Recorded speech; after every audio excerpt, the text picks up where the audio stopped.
नमस्कार, मैं हूं आलोक जोशी और आप देख रहे हैं माइंड योर बिजनेस। और माइंड योर बिजनेस में आज चर्चा होनी है एक चमत्कार की। चमत्कार क्या है? 700 इंटू 4 बराबर 1600 या 1600 बटे 4 बराबर 700 हो सकता है क्या? 2 और 2 5 वाली बात हो गई, लेकिन ये हो गया है। ये किस्सा आज शेयर बाजार में हुआ है और ये किस्सा है रिलायंस इंडस्ट्रीज के पार्टली पेड शेयर की लिस्टिंग का। वो पार्टली पेड शेयर जो 315 रुपए के आसपास मिला था, उसमें 315 रुपए लोगों ने भरे हैं और वो पूरे शेयर का चौथाई हिस्सा है। पूरा शेयर आज 1612 रुपए 30 पैसे पे क्लोज हुआ है और पार्टली पेड शेयर क्लोज हुआ है 700 रुपए पर। 700 रुपए 85 पैसे एक एक्सचेंज में और 700 रुपए 10 पैसे दूसरे एक्सचेंज में। क्योंकि मैं एनएससी की बात कर रहा हूं, जहां एनएससी में रिलायंस इंडस्ट्री 1612 रुपए 30 पैसे पे क्लोज हुआ है, तो एनएससी का ही भाव देखें तो वहां उसका चौथाई हिस्सा 700 रुपए 10 पैसे पे क्लोज हुआ है। अब कैसे हुआ यह चमत्कार, इसका क्या मतलब है और इसका गणित क्या हो सकता है? कौन लोग इसे खरीद रहे हैं और आपको इसे खरीदना है या बेचना है, इस पर हम चर्चा करेंगे। लेकिन उससे पहले आपसे गुजारिश कर लूं, अगर अभी तक आपने मेरा YouTube चैनल वन आलोक जोशी सब्सक्राइब नहीं किया है तो सब्सक्राइब का बटन दबाना न भूलें, साथ में घंटी भी बजा दीजिए और इस वीडियो को लाइक और शेयर भी कीजिए। अपने मित्रों के साथ इस वीडियो को शेयर करेंगे तो अच्छा रहेगा, उनको भी खबर मिलेगी, वो भी आकर देखेंगे चैनल, तो उन्हें पसंद आएगा तो वो भी सब्सक्राइब करेंगे। और अब हम आते हैं वापस आज के किस्से पर। यह है रिलायंस इंडस्ट्रीज का पार्टली पेड अप शेयर जो 314 रुपये 50 पैसे पर मिला है। उम्मीद थी, बाजार में ऐसी उम्मीद जताई जा रही थी कि ये अच्छे प्रीमियम पे लिस्ट होगा। प्रीमियम पे लिस्ट होने की उम्मीद इसलिए थी कि जब ये एंटाइटलमेंट इसके ट्रेड हो रहे थे तो वो एंटाइटलमेंट 150 रुपये से और 240-250 रुपये तक के प्रीमियम पर ट्रेड हुए हैं। अब आप एक बात समझिए, अगर मेरे पास 1/4 शेयर है और वो 700 रुपये का बिक रहा है और किसी के पास एक शेयर तो होगा नहीं, 4 तो होंगे ही। 4 होंगे, 8 होंगे, 16 होंगे, 20 होंगे, 50 होंगे, 100 होंगे। मैं उन 4 शेयरों को 700 के हिसाब से बेचूं 2800 रुपये में और उसके बदले में रिलायंस का एक पूरा शेयर खरीद लूं 1612 रुपये 30 पैसे में, जो आज का क्लोजिंग प्राइस है। मोटे अंदाजे के लिए हम लोग 1600 रुपये और 700 रुपये बोल रहे हैं। इसीलिए मैंने सवाल पूछा है कि ये 2 और 2 5 कैसे हो गया, यानी 700 इंटू 4 1600 कैसे रहता है। प्रश्न ये है कि वो कौन लोग हैं जो 700, अगर आपके पास ये शेयर है, मेरे पास हो एंटाइटलमेंट से मिला हुआ शेयर जो मुझे 315 रुपये में मिला है, आज में 700 रुपये भाव मिल रहा है। मैं आप पूछें क्या करूंगा, मैं तत्काल बेचूंगा 4 शेयर और 1 शेयर रिलायंस इंडस्ट्रीज का खरीदूंगा। अगर रिलायंस इंडस्ट्रीज का फ्यूचर बहुत अच्छा है, बहुत शानदार है, तो उस फ्यूचर में हिस्सेदारी का मौका यहाँ साफ साफ सीधा सीधा मिल रहा है। फिर मैं इस चौथाई टुकड़े के लिए इतना पैसा क्यों दे रहा हूँ? तो इसकी एक गणित है और ये गणित बाजार के जानकारों ने निकाली थी। पहले ही कह रहे थे वो कि ये जो शेयर है ये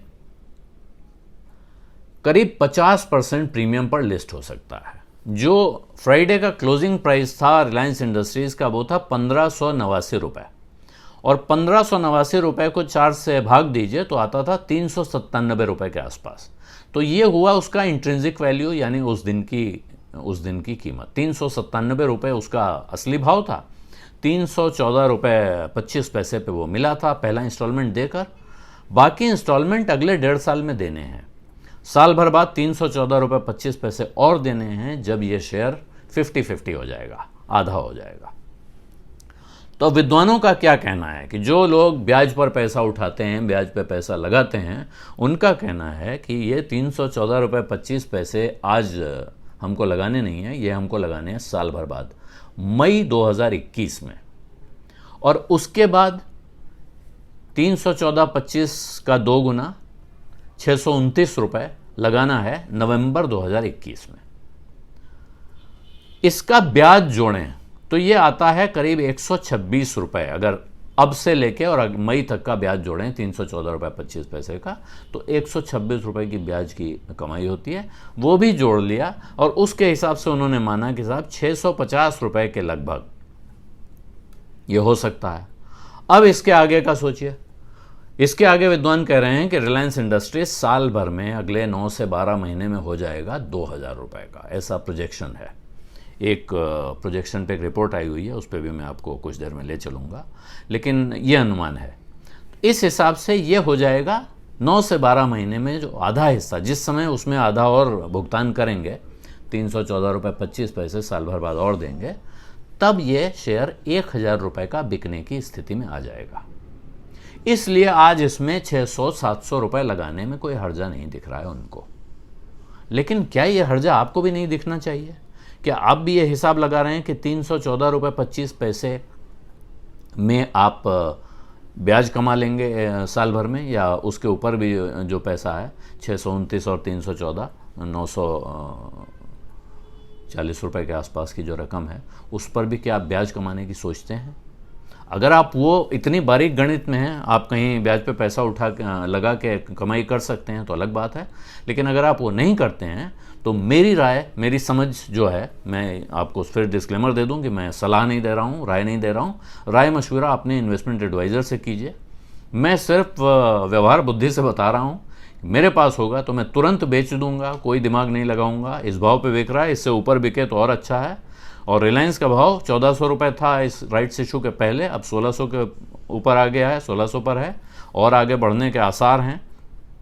जैसा मैंने आपको अभी कहा, एक रिपोर्ट आई हुई है आज, वो भी मैं आपको दिखा देता हूँ कुछ ही देर में, बताता हूँ क्या कह रहे हैं। उसमें मॉर्गन स्टैनले की एक रिपोर्ट है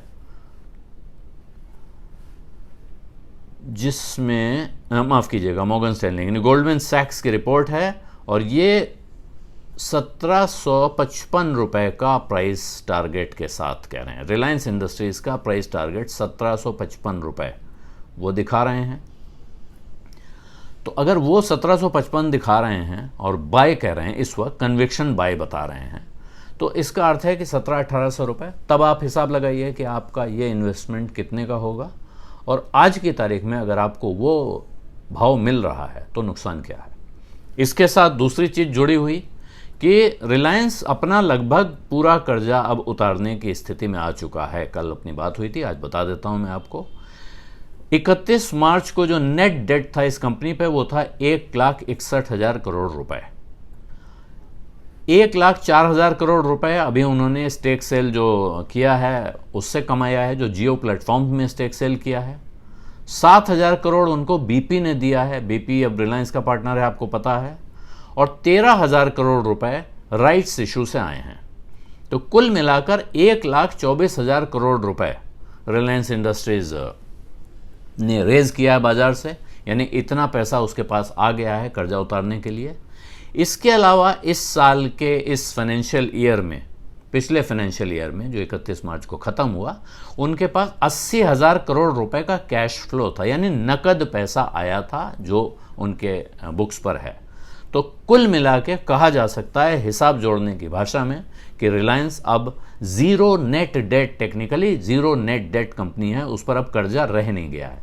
अगर कर्जा है तो खाते में उतना पैसा है, जैसे मेरे पास अभी मेरे होम लोन के 10 लाख रुपए बचे हुए हैं, लेकिन मैंने खाते में 12 लाख रुपए रखा हुआ है, तो मैं डेट फ्री हूँ। किसी भी दिन इस पैसे को उठाकर वहाँ भुगतान करके उस कर्ज से मुक्त हो सकता हूँ।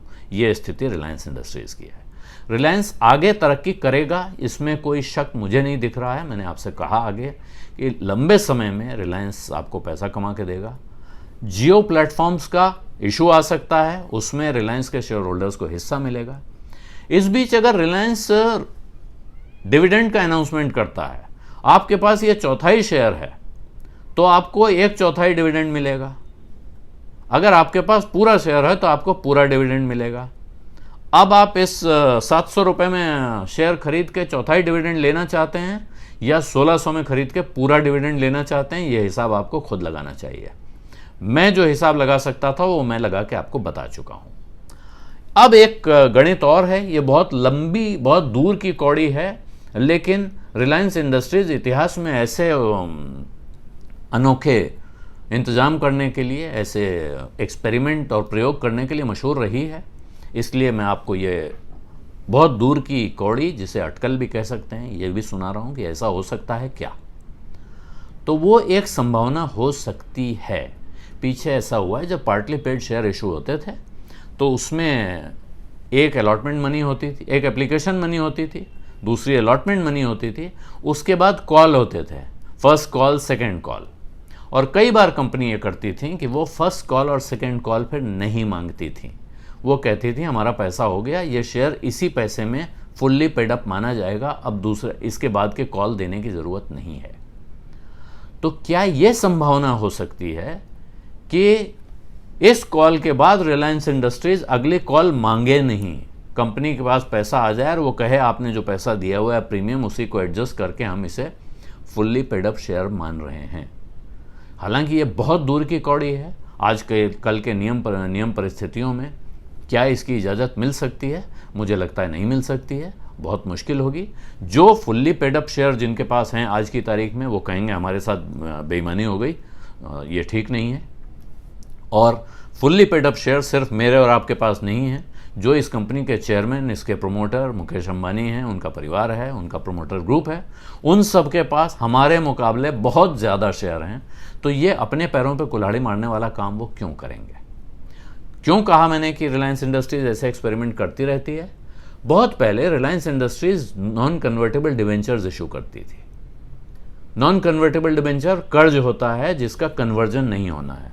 लेकिन उसके बाद एक वक्त पर कंपनी ऐसा करती थी, एक प्रस्ताव लाती थी बोर्ड मीटिंग में, उसके बाद जनरल बॉडी उसको पास कर देती थी कि ये नॉन कन्वर्टेबल डिवेंचर अब कन्वर्ट किया जाएगा और इसका एक शेयर मिल जाएगा। इस चक्कर में रिलायंस के नॉन कन्वर्टेबल डिवेंचर्स बहुत ऊंचे प्रीमियम पे ट्रेड हुआ करते थे। एक दिन सरकार ने अचानक ऐलान कर दिया कि अब आज के बाद किसी भी कंपनी को एनसीडी यानी नॉन कन्वर्टेबल डिवेंचर को कन्वर्टेबल बनाने या कन्वर्ट करने की इजाज़त नहीं दी जाएगी। उस दिन शेयर बाजार में बहुत बड़ा भूचाल आया था। आप लोग इतिहास खंगालिए, किसी पुराने जानकार से पूछिए, वो आपको बताएगा क्या हुआ था। लेकिन एक्सपेरिमेंट करने की यहाँ परंपरा रही है, इसलिए इस तरह के किसी चमत्कार की उम्मीद में भी बहुत सारे लोग इस पार्टली पेड शेयर में पैसा लगा रहे हैं। और मैं सिर्फ उन लोगों को चेताना चाह रहा हूं जो इस बात को समझ नहीं रहे हैं, लेकिन उन्हें लग रहा है शायद ये वाला जो इंस्ट्रूमेंट है ये सस्ता मिल रहा है। बहुत से लोग ये कहते हैं कि वो 1600 वाला महंगा है, 700 वाला सस्ता है। या आप ये नहीं समझ रहे हैं कि 700 में आप 1/4 ले रहे हैं और 1600 में आपको पूरा मिल रहा है। तो मेरी अपनी जो इस पर ओपिनियन है, अपना विचार है, वो ये है कि अगर मेरे पास ऑप्शन है तो मैं पूरे शेयर पर पैसा लगाऊंगा। क्यों? क्योंकि अभी डिविडेंड मिलेगा तो पूरा मिलेगा, कोई राइट्स आएंगे तो पूरे मिलेंगे, कोई प्रेफरेंशियल अलॉटमेंट आएगा तो पूरा मिलेगा, उसमें टुकड़े नहीं होंगे।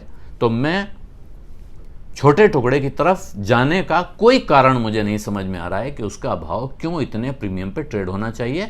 एक कारण जो मैंने आपको बताया उसके अलावा कि लोग ब्याज का हिसाब लगा रहे हैं। अब उतना बारीक ब्याज का हिसाब अगर आपको लगाना हो तो आप लगा लीजिए, मुझे तो लगाना नहीं है, मैं लगाता भी नहीं हूँ। मेरा ख्याल है इतनी बात आपकी समझ में आई होगी। और ये कल का मौका है, कल फिर बाजार देखिए, अगर ये बहुत ऊंचे पे दिखता है आपको तो ये खरीदने के बजाय मेरी सलाह ये है कि ये निकलने का मौका होगा। और ख़रीदने के लिए सामने रखा हुआ है, कोई दूर नहीं जाना है। दूसरी चीज़ क्या खरीदनी है? उसी का 1/4 जो आपको उसका 4 गुना शेयर, पूरा शेयर मिल रहा है, सीधे सामने बाजार से आप उसको उठा सकते हैं, ताकि आप किसी तरह के नुकसान में भी नहीं रहेंगे। आपसे एक बार फिर आग्रह करूंगा कि इस वीडियो के लिंक शेयर और लाइक करें, अपने मित्रों को कहें वो भी आकर चैनल देखें। और अगर अभी तक आपने सब्सक्राइब का बटन नहीं दबाया है तो सब्सक्राइब करें और साथ में घंटी बजा दें, ताकि नया वीडियो आए तो आपको खबर मिल सके। धन्यवाद, नमस्कार।